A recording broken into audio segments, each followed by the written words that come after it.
The sun rose over Varenfall, the Elven capital, bathing its white towers in gold.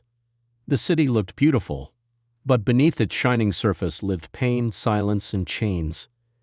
In the lower levels, far from the singing gardens and crystal halls of the Elven nobles, Rovan Hale worked in the stables. He was just another human servant, dirty, tired, and invisible. Elves walked past him as if he were a piece of furniture. But Rovan watched everything. He listened. He remembered. The elves had ruled the land for more than 300 years. They had taken human cities, burned libraries, and forbidden all learning. Humans were not allowed to read, to write, or to study magic. Anyone caught doing so was beaten, or worse. Rovan didn't care. Every night, after the stables went quiet, he would sneak into the wine hall. The drunk elves left scrolls and books lying around. Rovan couldn't read all the words, but he taught himself slowly. He made his own notebook out of straw paper and coal dust. He practiced small spells, ones too weak to be noticed. He was careful, until one night he wasn't. It happened when he went to the back hall near the kitchens, following the sound of quiet crying. There, chained to the wall in the dark, sat a woman. She wore rags, her feet bare and bruised. Her hair was silver, not from age, but from magic. Her eyes were sharp, even if her mouth could not speak. A black chain circled her throat, a curse made by the Elven highborn. Rovan stared. "You're not human," he whispered. She looked at him and slowly shook her head. She was an elf. But she was cursed. Her hands trembled, reaching out as if begging for something more than food or pity. Rovan stepped closer, his heart pounding. "Can you understand me?" She nodded once. She tried to speak, but no sound came. Her eyes filled with frustration, then anger. She pounded the wall with her fist. Rovan knelt beside her and whispered, "Who did this to you?" The woman reached out and with a broken piece of stone scratched a name on the floor.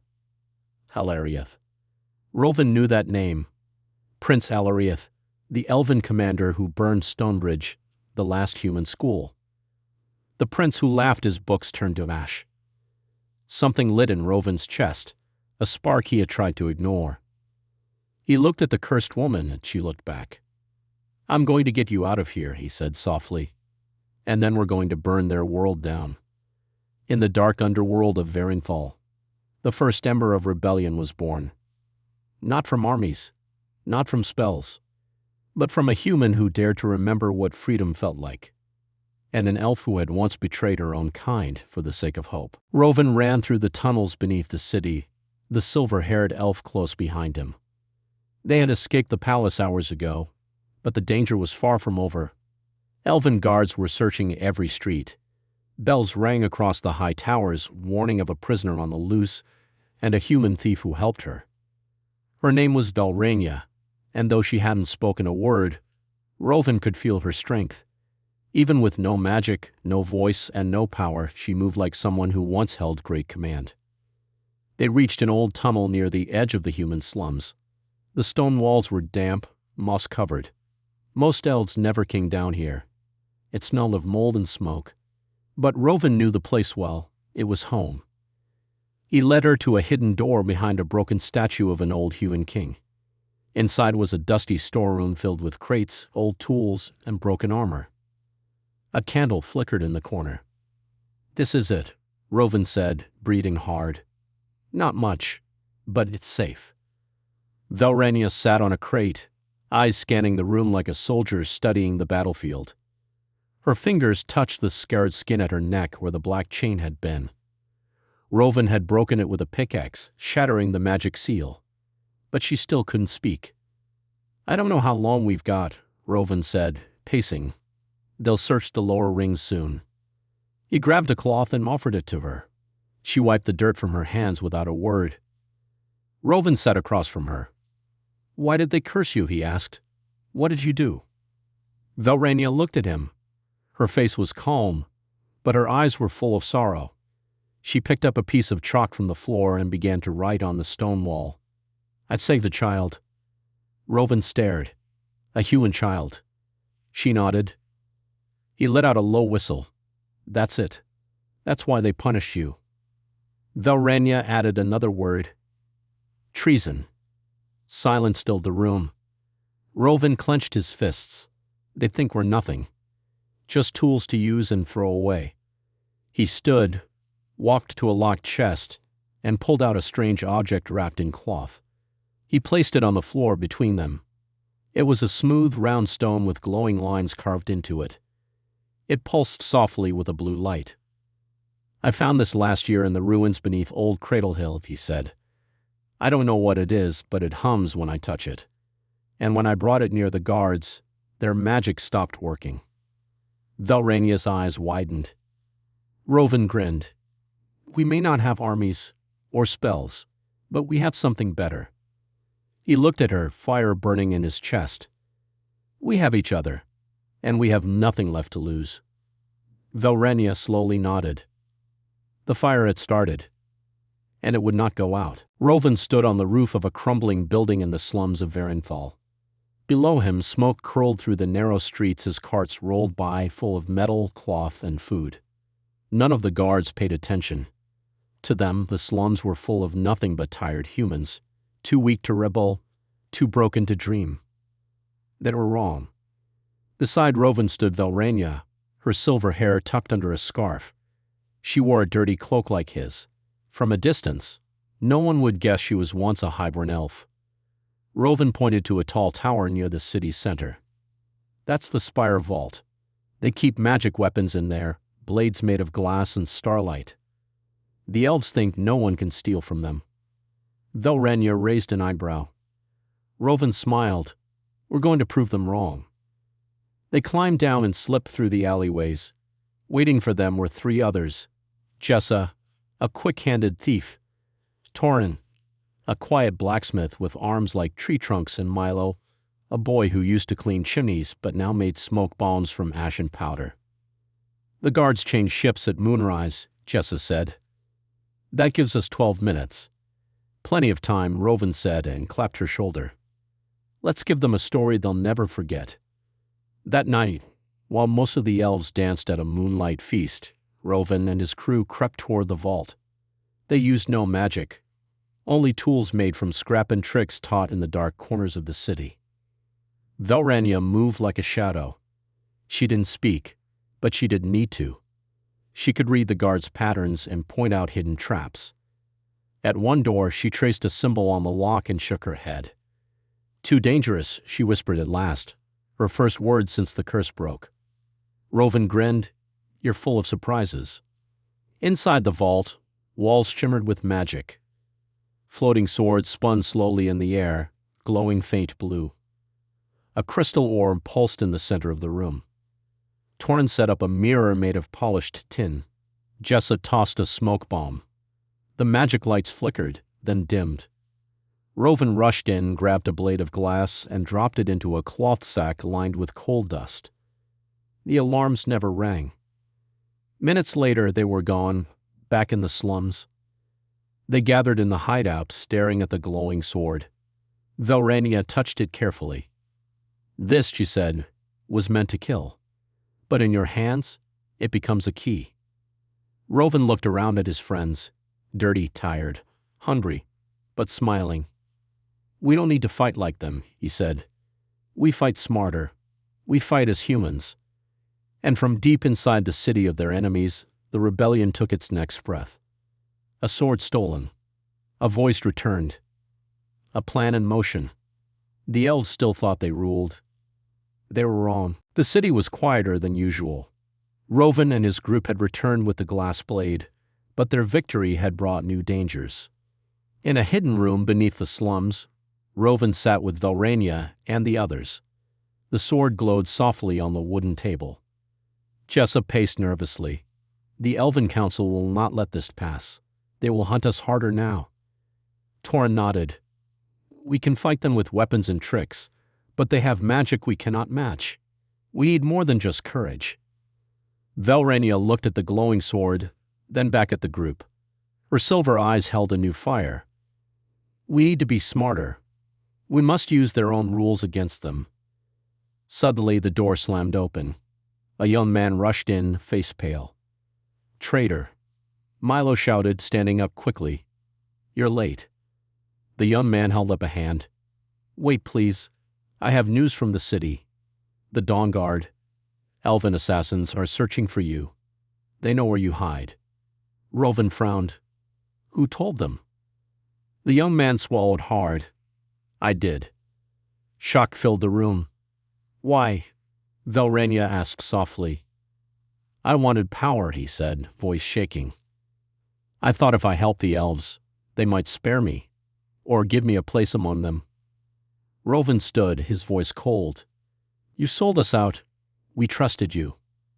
The young man lowered his head. "I'm sorry. I was wrong." Rovan looked at his friends. "We can't waste time on betrayal. We must move." They packed their few belongings. The glow from the glass blade seemed dimmer now, but still alive. As they left, Velrenia paused. "The elves believe they are gods," she said. "But gods can fall." Outside, the city was dark and still, but the danger was close. The Dawn Guard would come soon. Rovan looked at the stars above the city. "We fight not just for us," he said quietly. "We fight for every human who has been crushed and forgotten." Velrania nodded. "And for every elf who believes in change." Together, they melted into the night, shadows among shadows. The war had only just begun. The city of Hollowspire stood tall and proud, its walls shining like glass in the morning sun. The elves believed it was impossible to take. Its towers were guarded by powerful magic, and the gates were watched by the finest soldiers in the kingdom. But Rovan and his small band of rebels did not have swords made of starlight or armies of warriors. They had something else: plans, tricks, and a fierce will to fight. "We cannot break the walls with swords," Rovan said, standing before the gathered group. "But we can break what holds them up." Velrania nodded. "The magic is fed by the ley lines beneath the city. If we can cut their power, the walls will fall." Jessa grinned. "Sabotage, then." Torrin smiled. "That's what I'm good at." As night fell, the rebels slipped into the tunnels beneath Hollowspire. The air was cool and damp, filled with echoes of distant footsteps. Carefully, they placed small charges made from stolen powder and old metal scraps. The ground shook as explosions echoed through the deep caves. Cracks appeared along the ley lines. The glowing magic that kept the walls strong began to flicker and fade. Above ground, the elven guards grew confused. Their shields weakened and the towers trembled. Rovan raised his hand, signaling the group. "Now." Velrania led a small team through a secret entrance, moving like shadows. With careful precision, she used the stolen glass blade to cut through magical barriers protecting the gates. Torrin and Milo joined her, breaking open the heavy doors from the inside. The gates fell, and the rebels flooded into the city. Fires lit the streets, but Rovan shouted, "Hold! No burning! This city can be ours without destruction." The humans fought bravely, using the stolen magic weapons and their own clever traps. Elven soldiers were surprised. No one expected humans to fight like this. In the heart of Hollowspire, Rovan faced the captain of the Elven Guards. The man was tall and proud, with eyes sharp as knives. "You are foolish to come here," the captain said. "The elves will crush you." Rovan smiled. "Foolish? Maybe. But sometimes the smallest flame burns the brightest." They clashed, blade against blade. But Rovan's strength was not just in his arm, but in his mind. He dodged the captain's blows, using speed and cunning. Finally, with a swift move, he disarmed the captain and forced him to surrender. Velrania watched from the walls, her heart pounding. She had never seen humans fight like this. When the dust settled, the rebels stood victorious. The walls of Hollowspire, once thought unbreakable, had fallen. Rovan looked at the city, then at his friends. "This is only the beginning. If we can take Hollowspire, then the elves will have to listen." Velrania smiled, a rare warmth in her eyes.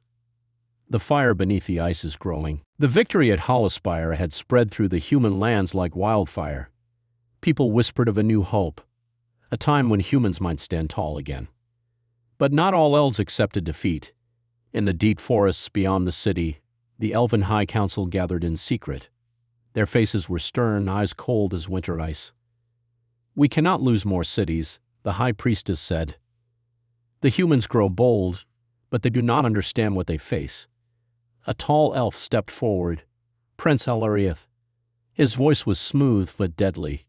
"We must crush their spirit, find their leaders, and break them." But the council hesitated. Velrania's name came up, the cursed elf who had turned against them. Some wanted her dead. Others feared her power. Back in the human camp, Velrania sat by the fire, staring into the flames. She held the glass sword gently, feeling its cold light pulse. Rovan approached quietly. "You're thinking about the council?" She nodded. "They will come for us." "We have to prepare," Rovan said. "But first, there's something you must tell me." Velrania looked up, eyes serious. "There is a secret hidden long ago, a place where magic began." Rovan leaned closer. "Tell me." She spoke softly. "Underneath the city of Eloria, there is a chamber. It holds the heart of the forest, an ancient power that even the elves fear." Jessa's eyes widened. "If we control that, we could end the war." Torrin shook his head. "Getting there won't be easy." Velrania's gaze sharpened. "It is guarded by traps and old magic. But with the glass blade and the artifact you carry, we have a chance." Rovan looked at the glowing stone he kept hidden beneath his shirt. It was still a mystery to him, but he felt its power growing stronger. "We leave at dawn," he said. That night, as the camp slept, shadows moved near the edge of the forest. Silent figures slipped through the trees, the dawn guard. Elven assassins sent to kill. But the humans were ready. Rovan and Milo waited quietly, hidden in the underbrush. The assassins moved fast, but so did the humans. Smoke bombs exploded, blinding the attackers. Arrows flew and traps snapped shut. The battle was short, fierce, and quiet. When the last assassin fell, Rovan stood among his friends, breathing hard. "They will come again," he said. "But so will we." Velrania sheathed her sword. "The real fight begins in Eloria." And as the first light of dawn touched the trees, the rebels prepared to move into the heart of enemy land, where ancient secrets waited, where the future could be won or lost forever. The journey to Eloria was long and dangerous. Thick trees blocked the sunlight, and strange sounds echoed in the shadows. The forest seemed alive, watching every step the rebels took. Rovan led the way, clutching the glowing stone in his hand. Velrania walked beside him, her silver hair shining faintly in the moonlight. Jessa, Torrin, and Milo followed closely, alert for any sign of danger. They reached the ancient city just before dawn. Ruins of marble and gold lay covered in vines and moss. The place was beautiful, silent. Something powerful slept beneath it. Velrania stopped at a tall archway, covered with carvings of trees and animals. "The entrance is here," she said, "but it is protected." Rovan looked at the glowing stone. It pulsed gently, as if calling to the magic around them. Jessa found a hidden lever, and Torrin pushed a heavy stone door open. A cold wind blew from the darkness inside. The rebels entered a wide chamber. The walls were covered with glowing runes that shifted and moved like water. In the center stood a pedestal holding a crystal heart, the heart of the forest. It shone with a light that was both warm and sharp. Rovan stepped forward slowly. "This is it." Velrania raised the glass sword and pointed at the runes. "The magic here is old, older than any elf. We must be careful." Suddenly, the runes flared brightly, and the chamber trembled. From the shadows came figures, ghostly shapes of ancient guardians, their eyes glowing like stars. "Guardians of the heart," Velrania whispered. Rovan gripped his sword tighter. "We didn't come here to fight." But the guardians moved forward, blocking their path. Jessa threw a smoke bomb. The room filled with thick gray smoke.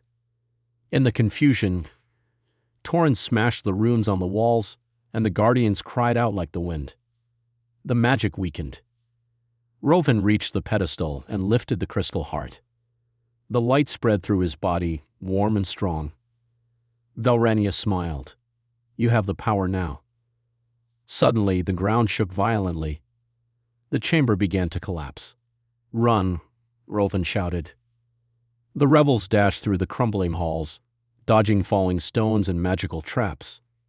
Outside, the forest seemed to breathe again, calm and quiet. Rovan held the crystal heart tightly. With this, we can change everything. Velrania looked at him, hope shining in her eyes. The elves will fear us now. The journey back was slow but filled with a new strength. The humans who had once been slaves now carried the power of the forest itself. And as the first rays of the sun touched the world, Rovan knew one thing for sure. Their fight was no longer about survival. It was about freedom. The air was thick with tension as the final battle approached. The elven armies gathered outside the city walls, their armor gleaming like cold silver under the pale sky. Their faces were proud, filled with certainty that the rebellion would end today. But inside the city, Rovan and his rebels prepared differently. They were fewer in number, but their hearts burned with something stronger than steel, hope. Velrania stood beside Rovan, holding the heart of the forest. The crystal pulsed softly, as if alive. Her silver hair blew in the wind. For the first time, she spoke clearly, her voice strong and steady. Today, we fight not just for ourselves, but for every human who was told they were weak. For every child who was told they could never be free. Rovan nodded. The elves think their magic makes them better. But they forget one thing. What's that? Jessa asked, gripping her dagger. Humans never give up. As the elven forces marched forward, the ground beneath them began to glow. The power of the heart of the forest spread through the city's roots and stones, awakening the earth itself. Trees uprooted and twisted, forming walls of wood and thorns. Vines wrapped around the enemy's feet, slowing their advance. Magic shields flickered and failed. The elves were shocked. Rovan raised the glowing crystal. This city is alive, he shouted. And it fights with us. The humans surged forward, led by Velrania and Rovan. They used the stolen glass swords and clever traps, outsmarting the elven soldiers at every turn. Prince Elarieth appeared on the battlefield, his face hard and furious. You betray your kind, Velrania, he shouted. You will pay for this treason. She faced him without fear. I betrayed those who enslaved me. Today, the world changes. The two clashed, magic and steel flashing in the sunlight. But Velrania's sword, fueled by the ancient power, was stronger. With a final strike, she disarmed the prince and forced him to kneel. The elven army paused, uncertainty spreading among their ranks. Rovan stepped forward. Look around you. The humans are not weak. We are strong because we fight with heart, with courage, and with each other. One by one, elven soldiers lowered their weapons. The proud city that once looked down on humans now stood witness to a new age.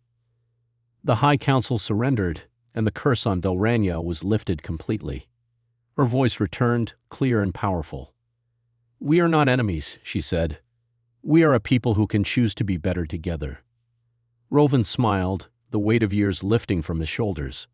The war was over.